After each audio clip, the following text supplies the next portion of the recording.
तो आज के क्लास में डिस्कस करने वाले हैं चैप्टर नंबर 2 पॉलिनोमियल, जो कि क्लास 10th का है। तो पॉलिनोमियल जो है दो वर्ड से मिलकर बना हुआ है। पहला वर्ड है पॉली, दूसरा वर्ड है नोमियल। पॉली वर्ड का मतलब होता है many. Many in the sense आप जब भी कोई चीज प्लूरल देख लें, कोई चीज का मतलब हुआ यहाँ पे टर्म्स। फॉर एन एग्जाम्पल, यहाँ पर तीन टर्म्स अपने को दिख रहे हैं। इस केस में हमें तीन टर्म्स दिख रहे हैं, तो एक से ज्यादा टर्म जहां दिख जाए वहां पे वर्ड यूज करना है पॉली। तो एक्चुअली में ये एक पॉलिनोमियल हमें तीन वेरिएबल में लिखे गए हैं, तीन अलग अलग वेरिएबल में। इस तरीके से अपने पास कोई भी एक्सप्रेशन, कोई भी equation in the form of constant and in the form of variable अगर लिखा हुआ है, तो उस चीज को हम हमेशा बोलेंगे कि वो एक पॉलिनोमियल लिखी हुई है अपने पास। तो पॉलिनोमियल के जो बेसिक मतलब है वो तो हम समझ लिए कि पॉलिनोमियल का मतलब होता है कि ऐसी एक्सप्रेशन या ऐसी इक्वेशन जिसके अंदर बहुत सारे टर्म्स हो, मेनी टर्म्स, उसको बोला गया पॉलिनोमियल्स। तो अगर देखा जाए on the basis of terms, on the basis of terms किसी भी पॉलिनोमियल को डिवाइड किया गया बहुत सारी कैटेगरी में। जैसे अगर कहीं भी हमको एक सिंगल टर्म दिख जाए, सिंगल टर्म मतलब कोई सिंगल नंबर दिख जाए, या सिंगल कोई वेरिएबल दिख जाए, या नॉर्मली सा अगर कोई सिंगल सा टर्म दिख जाए x, तो इस चीज को बोलेंगे कि यहाँ पे सिर्फ ये एक ही टर्म लिखी हुई है, तो इसलिए ये एक पॉलिनोमियल जो हो गया, इसको बोला गया मोनोमियल। उस तरीके से यहाँ पर फॉर एन एग्जाम्पल, अगर एक्स स्क्वायर प्लस एक्स लिखा हुआ है, तो अभी आपको यहाँ पे दो टर्म्स दिख रहा है। जब भी दो टर्म्स दिख रहा होता है, तो दो टर्म्स के लिए जो वर्ड यूज करते हैं वो यूज करते हैं बाइनोमियल।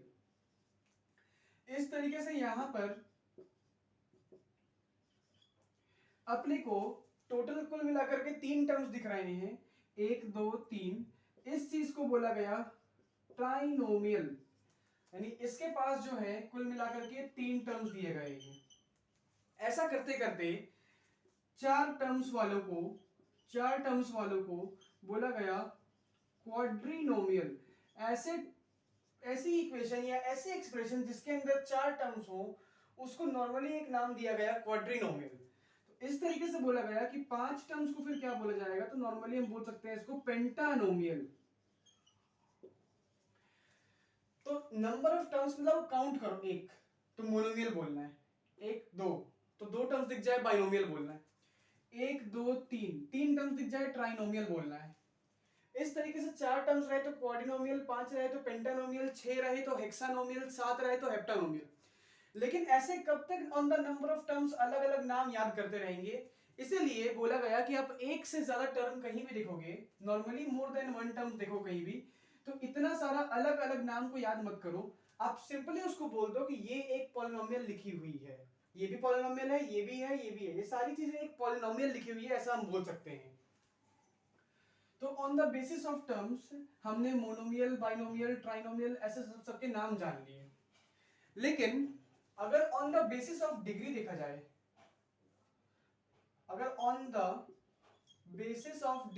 जाए, तो पॉलिनोमियल जो हैं अपने पास बहुत सारी कैटेगरी में डिवाइड किए गए हैं। जैसे सबसे पहली कैटेगरी अपने पास आती है लीनियर पॉलिनोमियल की, सेकेंड में बन रही होती है अपने पास क्वाड्रेटिक पॉलिनोमियल, थर्ड में बन रही है अपने पास क्यूबिक पॉलिनोमियल, और एट द एंड अपने पास है बाई क्वाड्रेटिक पॉलिनोमियल।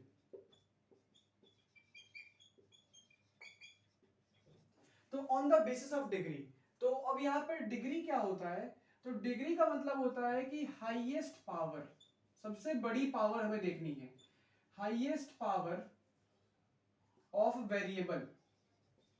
किसी वेरिएबल की हाईएस्ट पावर को बोला गया कि वो एक डिग्री लिखी हुई है उसकी। फॉर एन एग्जाम्पल, यहां पर आपको एक्सप्रेशन में लिख रहा हूं, जैसे x4 plus x cube plus x square, यहाँ पर वेरिएबल की सबसे बड़ी पावर हमें दिख रही है 4 है, तो इसीलिए बोलेंगे कि इस पूरे पॉलिनोमियल जिसके अंदर 3 टर्म्स है, अब ट्राइनोमियल वर्ड नहीं बोलना है, अब अलग अलग टर्म्स रहे तो अलग अलग नाम लेने से अच्छा है कि इसको पॉलिनोमियल बोल दो। तो ये एक पॉलिनोमियल लिखी हुई है जिसमें हमको वेरिएबल की सबसे बड़ी पावर 4 दिख रही है, तो हम यहाँ पे ये बात बोल सकते हैं कि इसकी डिग्री जो है अपने पास डिग्री 4 है। तो इसको डिग्री 4 बोला गया तो बोल सकते हैं कि ये एक पॉलिनोमियल जिसमें 3 टर्म्स हैं, इसकी डिग्री 4 है, तो इसको नाम दिया गया बाई क्वाड्रेटिक। अब नाम कैसे दिया मैं बता रहा हूं।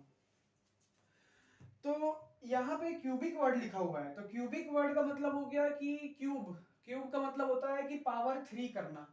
तो अगर इसमें पावर 3 से कुछ लिंक बन रहा है तो अगले में तो पावर 4 से लिंक बन रहा होगा, और जब इसमें पावर 4 है इसमें पावर 3 है, तो गारंटेड है कि इसमें कुछ पावर 2 का लिंक होगा और इसमें कुछ पावर 1 का लिंक होगा। मतलब इतना तो हमको समझ में आ रहा है कि जो on the basis of degree बोली गई है, कुछ ना कुछ इनका लिंक जो है कुछ पावर से है।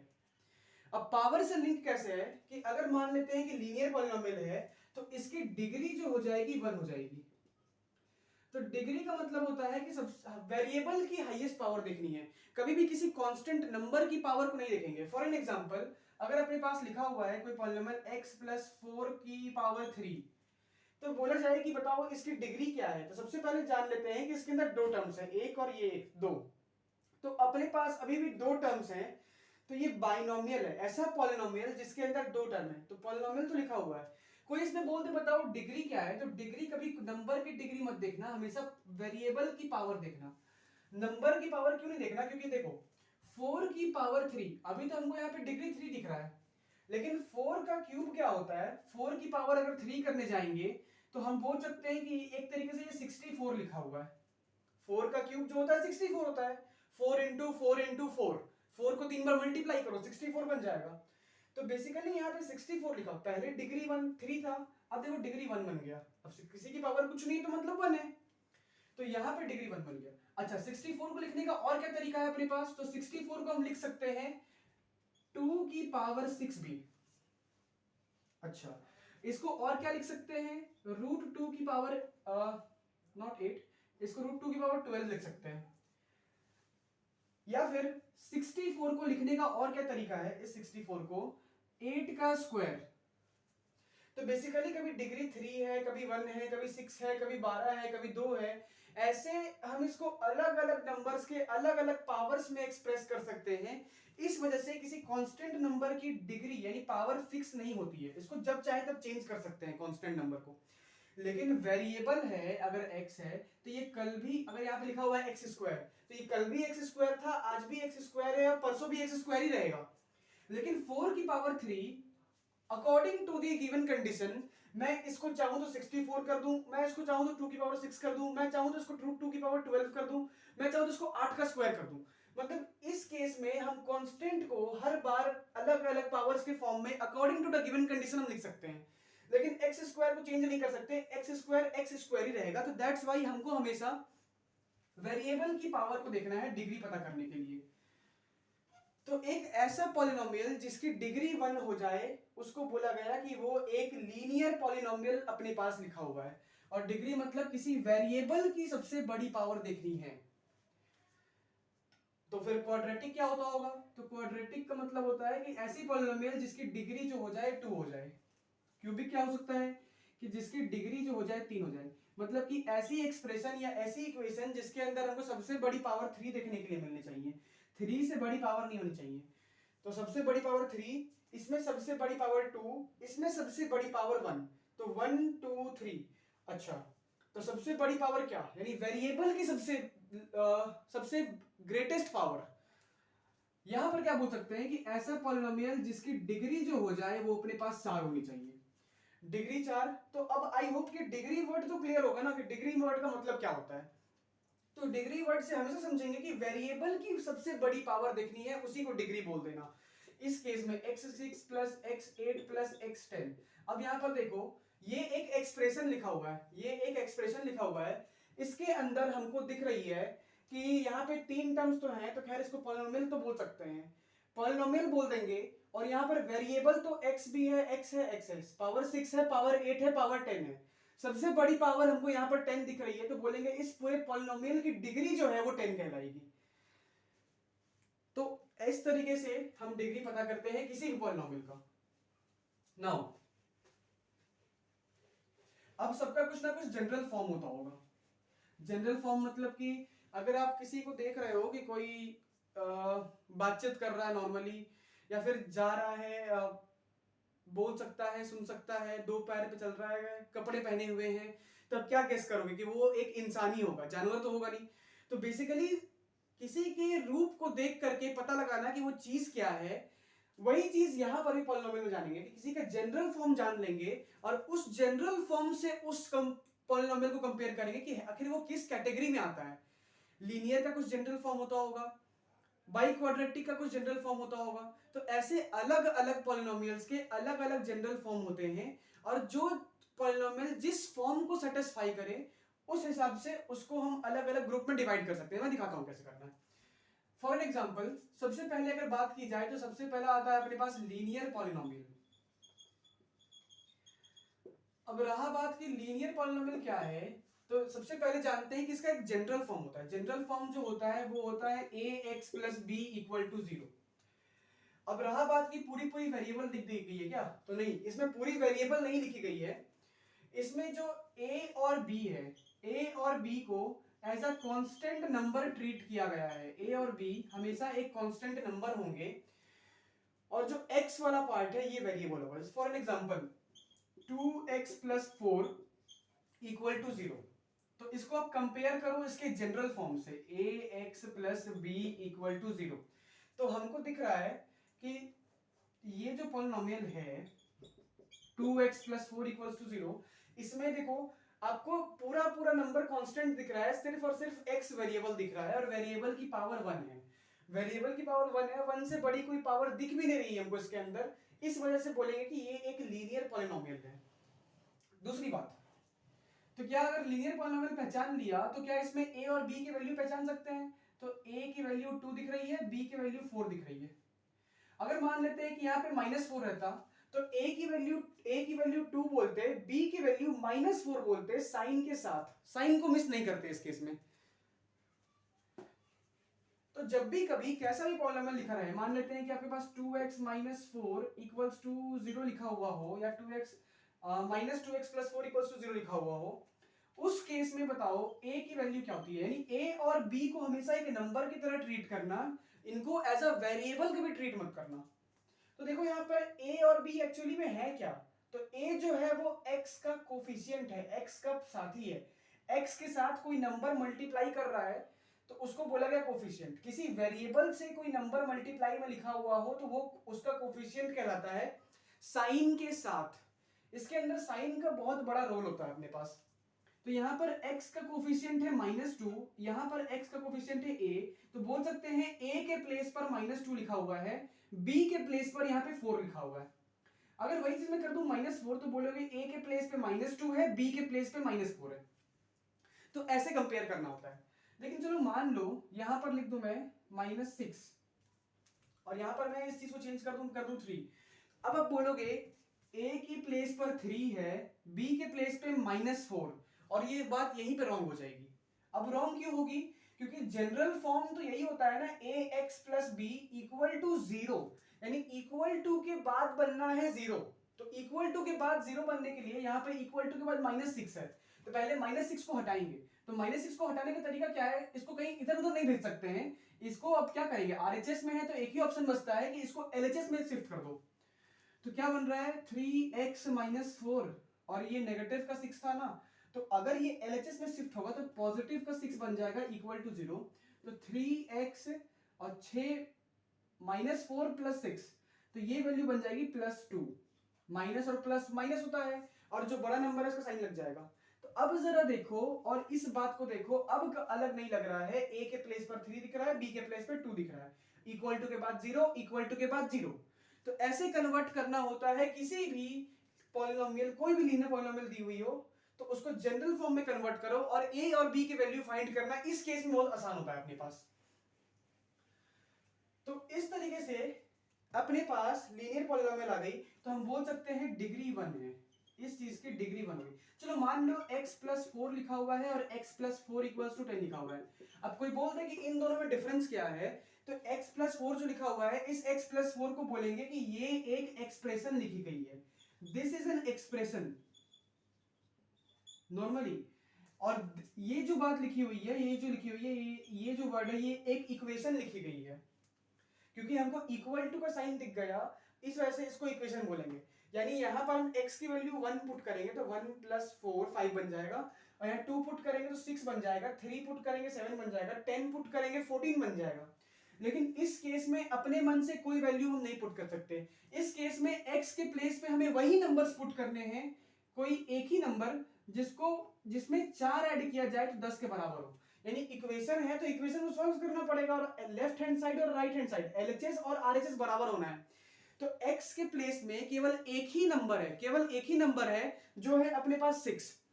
तो एक ही नंबर 6 है, तो वो 6 को ही यहां पुट करेंगे, और 6 में 4 जोड़ने पर 10 बनता है। तो अब मेरे पास क्या है ना कि नेचुरल नंबर है, मेरे पास होल नंबर्स हैं, मेरे पास इंटीजर्स हैं, मेरे पास रैशनल नंबर है, मेरे पास फ्रैक्शंस हैं, मेरे पास प्राइम है, को प्राइम है, ऑड है, इवन है, मेरे पास बहुत सारे नंबर्स हैं, मेरे पास इनफाइनाइट नंबर्स हैं। लेकिन उन सारे इनफाइनाइट नंबर्स को मैं यहाँ पे पुट नहीं कर सकता इस केस के अंदर। उस इनफाइनाइट नंबर्स में से केवल मैं सिर्फ एक नंबर को मैं पिक करूंगा, और वो एक ही नंबर इसका आंसर बनेगा। तो ये जो है एक तरीके से यहाँ पर अगर डिग्री 1 है, अगर किसी इक्वेशन की डिग्री 1 है, तो अगर मेरे पास इनफाइनाइट नंबर्स ही क्यों ना हो मेरे पास, मैं सिर्फ एक ही नंबर यहां पर पुट कर सकता हूं, जितनी डिग्री x के उतने आंसर। तो अगर डिग्री 1 है तो x का एक आंसर आएगा, डिग्री 2 है तो फिर x का 2 आंसर आएगा। तो यहां पर सिर्फ x का एक ही आंसर आया, और वो नंबर कौन सा है, मेरे पास इनफाइनाइट नंबर है, कोई एक नंबर आया जो कि 6 आया, तो 6 प्लस 4 इक्वल्स टू 10। नॉर्मली बोला गया कि 6 के अलावा कोई और वैल्यू यहां हम पुट नहीं कर सकते, हमको यहाँ पे लिमिटेशन लगा दी गई है कि 10 के बराबर करना है। लेकिन मान लो इसको हम कर देते 12, तो उस केस में आंसर 6 से चेंज होकर अब आंसर बन जाएगा व्हाट, 8 बन जाएगा। तो 8 प्लस 4 इज इक्वल्स टू 12। अब नाउ अपना मेरा आंसर 6 से 8 पे चेंज हो गया। तो नॉर्मली इसको ऐसे सॉल्व करना है, जिस इक्वेशन की जितनी डिग्री उसके उतने आंसर्स बन सकते हैं। अगर डिग्री 1 है तो आंसर भी 1 आएगा, डिग्री 2 है तो आंसर भी 2 आएगा। तो ये बहुत बेसिक बात थी सिर्फ लीनियर इक्वेशन को लेकर के, लीनियर एक्सप्रेशन को लेकर के, कि करना क्या है कि लीनियर पॉलिनोमियल हमको समझ में आ गया कि लीनियर पॉलिनोमियल से ही लीनियर इक्वेशन बना है अपने पास। तो जनरल फॉर्म तो हमको समझ में आ गया कि लीनियर के अंदर जो होता है वो होता है ax plus b equals to 0। सबसे पहली बात। दूसरी बात अपने पास आती है क्वाड्रेटिक।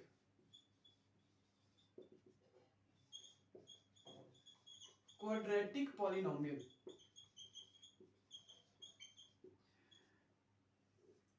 क्वाड्रेटिक पॉलिनोमियल क्या बोल सकते हैं कि इसका भी अब कुछ जनरल फॉर्म होता होगा, ax square plus bx plus c equals to 0। तो ax square plus bx plus c equals to 0, ये एक जनरल फॉर्म हुआ किसी भी क्वाड्रेटिक पॉलिनोमियल का। अब जरा देख के बताओ, हमने जैसे पिछले केस में a और b को कांस्टेंट ट्रीट किया था, इस केस में a b और c तीनों टर्म्स को एज अ कांस्टेंट ट्रीट करने वाले हैं। तो सबसे पहले जान लेते हैं कि इसकी डिग्री जो हो जाएगी 2 हो जाएगी। यानी फॉर एन एग्जांपल अगर अपने पास लिखा हुआ है 3x square plus 4x plus 5 equals to 0, तो यहाँ पे हम बोल सकते हैं कि a के प्लेस पे 3 है, b के प्लेस पे 4 है, c के प्लेस पे 5 है। लेकिन चलो मान लो कुछ ऐसा कर दें, अब a के प्लेस पे 3, b के प्लेस पे 4 मत बोलना, -4 बोलना, साइन के साथ बोलेंगे। अब वही c के प्लेस पे -5 है, यहाँ पर अब माइनस कर दिया, तो c के प्लेस पे 5 मत बोलना, -5 बोलना। चलो मान लो कुछ ऐसा होता कि अगर कुछ ऐसा होता है 3x square plus 7x is equals to 2, तो उस केस में आप क्या बोलते हैं, a की वैल्यू 3, b की वैल्यू +7, अब c की वैल्यू, अब देखो यहाँ पे जनरल फॉर्म में इक्वल टू के बाद 0 था, तो यहाँ भी इक्वल टू के बाद 0 रखना चाहिए। तो इक्वल टू के बाद 0 कब आएगा, जब 2 यहां से हटेगा। तो 2 को यहां से हटाने का तरीका क्या है कि उसको लेफ्ट हैंड साइड में शिफ्ट कर देंगे। तो इसको बोल सकते हैं 3x square plus 7x minus 2 equals to 0। अब क्या हो गया, a की वैल्यू 3 दिख रही है, b की वैल्यू 7, c की वैल्यू -2।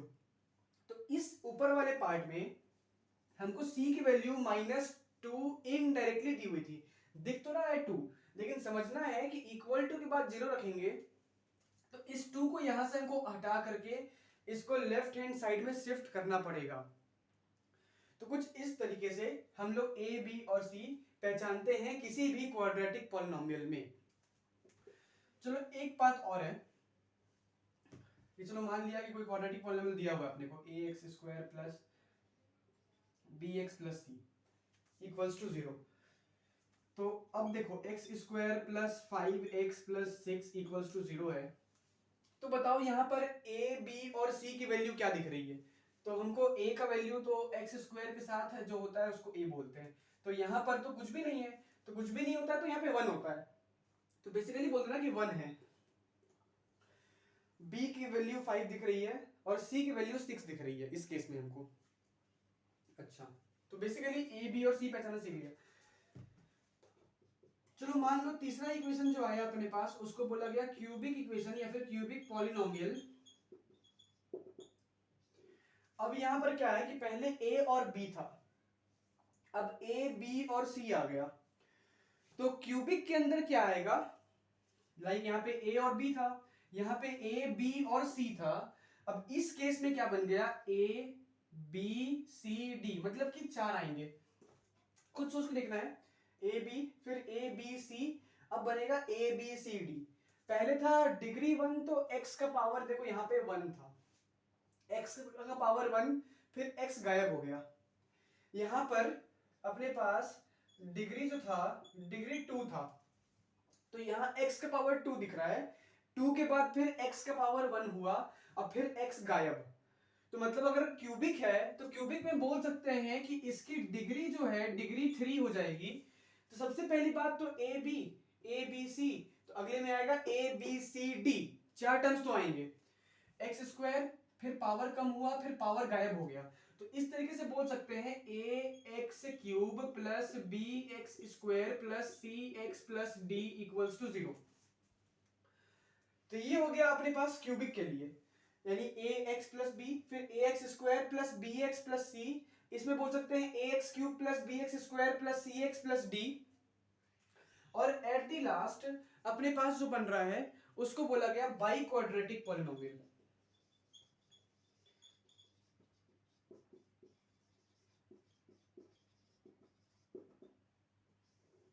बाई क्वाड्रेटिक का गेम क्या है कि अब जरा गौर करेंगे कि अपने पास यहां पर था ए एक्स प्लस बी, यहां पे आया a x square plus B x plus c, यहां पर ए एक्स क्यूब फिर पावर 2 फिर पावर 1 फिर खत्म, एक्स वाली पार्ट तो खत्म हो गई, ए बी सी डी तक गया। तो नेक्स्ट केस में जो आएगा वो अपने पास आएगा ए एक्स की power 4 plus B X cube plus C X square plus D X plus E equals to 0। यानी ये जो है एक क्वाड्रेटिक पॉलिनोमियल का जनरल फॉर्म है जिसकी डिग्री जो हो गई 4 हो गई बोल सकते हैं इस केस में। तो जरा ये देखो डिग्री जो हो गई यहाँ पे 4 हो गई, ये बात हमने बोल दी। अब जरा ये देखो यहां पर कि अगर मान लो, चलो मान लिया कि x प्लस 1 इक्वल्स टू 0 है, तो यहां पर ये एक लीनियर पॉलिनोमियल लिखा हुआ है, इसकी डिग्री 1 है। चलो मान लो कि ax plus B equals to 0 है। अगर हम a के प्लेस पे कोई जीरो पुट करते हैं तो 0 मल्टीप्लाइड बाय एनीथिंग ये पूरा 0 बन जाएगा, सिर्फ एक कांस्टेंट नंबर बचेगा। कांस्टेंट नंबर पे कांस्टेंट पॉलिनोमियल है, लेकिन कांस्टेंट नंबर की कोई डिग्री तो होती नहीं है, मतलब कि जो डिग्री होती है वेरिएबल की देखनी होती है। यहां पर जब हमने क्या किया पिछले क्वेश्चन में कि जो ax plus B equals to 0 था, तो यहां पर a की वैल्यू को ही 0 पुट कर दिया, तो 0 मल्टीप्लाइड बाय एनीथिंग 0 बन के ये हट गया। अब जब यहाँ पे वेरिएबल बचा ही नहीं, क्योंकि हम तो a और b को कांस्टेंट ट्रीट करते हैं, मतलब यहाँ पर जो बचा होगा कांस्टेंट नंबर बचा होगा। तो अगर हमने a की वैल्यू को 0 कर दिया तो a की वैल्यू 0 होने से क्या हो गया कि ये पॉलिनोमियल की डिग्री हम पता नहीं कर पाएंगे, इस वजह से फिर ये लीनियर नहीं रहेगा। चलो मान लो कि अगर ax स्क्वायर है, ax square plus bx plus c equals to 0 की कोई क्वाड्रेटिक पॉलिनोमियल है। अब इसमें a के प्लेस पे 0 पुट कर दो, तो 0 मल्टीप्लाइड बाय एनीथिंग ये पार्ट तो 0 बन जाएगा ना। अब क्या 0 बनने से क्या ये क्वाड्रेटिक कहलाएगा? नहीं। तो कभी भी आप a की वैल्यू कुछ भी पुट करो, आप हर पॉलिनोमियल में, यहाँ पे लीनियर में, क्वाड्रेटिक में, क्यूबिक में, बाई क्वाड्रेटिक में, किसी पॉलिनोमियल में आप ए की वैल्यू कुछ भी पुट कर दो, पॉजिटिव पुट कर दो, नेगेटिव पुट कर दो, फ्रैक्शन पुट कर दो, रूट पुट कर दो, रैशनल पुट कर दो, इररेशनल, आप कोई भी नंबर पुट कर सकते हो ए और बी के प्लेस पे और सी के प्लेस पे। लेकिन खासकर ध्यान रखना है कि मेरा ए वाला पार्ट कभी जीरो नहीं हो सकता। अगर किसी पॉलिनोमियल का ए पार्ट जीरो हो गया तो जीरो मल्टीप्लाई एनीथिंग जीरो हो जाएगा, तो इस पॉलिनोमियल को फिर क्वाड्रेटिक नहीं बोलेंगे। अगर यहां पर जीरो कर दिया तो ये पावर 3 हट जाएगा, जैसे पावर 3 हट गया तो फिर ये क्यूबिक नहीं कहलाएगा, फिर ये क्वाड्रेटिक में चेंज हो जाएगा, इसकी डिग्री घट जाएगी इसकी। तो ऐसे ही कोई भी नंबर के प्लेस पर कोई वैल्यू नहीं पुट करनी है जिसकी वजह से कोई पॉलिनोमियल की डिग्री घट जाए और वो उस श्रेणी में ना आए जिस श्रेणी में इसके जनरल फॉर्म को रखा गया है। इस बात को ध्यान रखेंगे। अब क्या है कि जैसे डिग्री 1 था तो अपने पास x का सिर्फ एक आंसर आ रहा था, तो डिग्री 2 है तो फिर x का अपने पास 2 आंसर भी आएगा। डिग्री 3 है मतलब कि 3 आंसर आएगा, डिग्री 4 है तो 4 आंसर आएगा। So you guessed it right, यही चीज होने वाला है। अपने को वैल्यूज निकालनी होंगी किसी पॉलिनोमियल की और उन वैल्यूज को बोला जाएगा कि वो जीरोस हैं इस पॉलिनोमियल के। तो नेक्स्ट क्लास में जीरोस के बारे में थोड़ी डिटेल में बात करेंगे। तो आज के क्लास में सिर्फ types of polynomial, linear, quadratic, cubic, by quadratic पे डिस्कस किया कि भाई इनके जनरल फॉर्म क्या हो सकते हैं और इनके कितने आंसर आ सकते हैं।